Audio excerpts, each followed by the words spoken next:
भगवान विष्णु के वामन अवतार की कहानी सुनेंगे, जिसमें वह छोटे आकार में धरती पर आए और महाबली बलि के साथ एक दिलचस्प युद्ध करते हैं। एक समय की बात है, धरती पर समृद्धि और सुख संपत्ति का राजा महाबली बलि शासन कर रहे थे। वे धरती के सभी देवताओं के द्वार का रखवाले थे और उनके प्रजा बड़े संतुष्ट थे। बलि ने धरती पर अपने सामर्थ्य और दान करने की प्रतिज्ञा की थी और वह इसे पूरा कर रहे थे। हमें जानने के लिए क्या है कि विष्णु जी ने कैसे इस स्थिति का समाधान निकाला। विष्णु जी के मन में एक योजना थी और वे उसे क्रियान्वित करने के लिए वामन अवतार चुने। एक दिन विष्णु जी छोटे बच्चे के रूप में धरती पर आए और महाबली बलि के यज्ञ में उपस्थित हुए।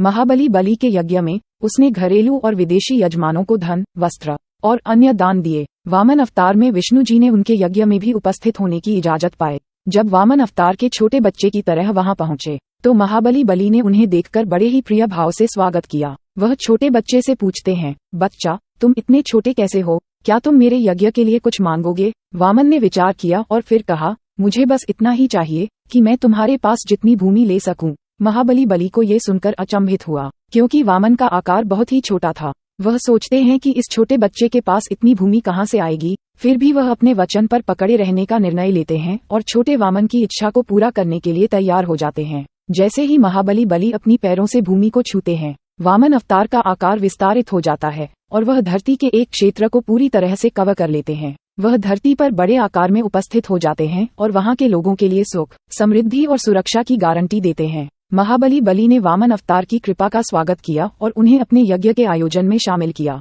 वह अपने धन और संपत्ति को देने के लिए तैयार थे, लेकिन वामन अवतार ने उन्हें धर्म की महत्वपूर्ण शिक्षा दी और उन्हें समझाया कि दान का असली अर्थ अहंकार और लालच को त्यागना है। इसके बाद वामन अवतार ने अपने बड़े आकार में उदयपूर्ण ध्वज की ओर बढ़ते हुए महाबली बलि से कहा, मैं आया हूँ तुम्हारे धन के लिए और तुमने मेरे यज्ञ के तहत मेरे द्वारा मांगे गए भूमि का दान कर दिया है। महाबली बलि थोड़ी देर सोचते हैं और फिर वामन अवतार के पांवों में अपनी देवभक्ति का आदान प्रदान करते हैं। वामन अवतार ने धरती पर आकर देवताओं की सुरक्षा की और महाबली बलि को देवता के आदेशों का पालन करने की याद दिलाई।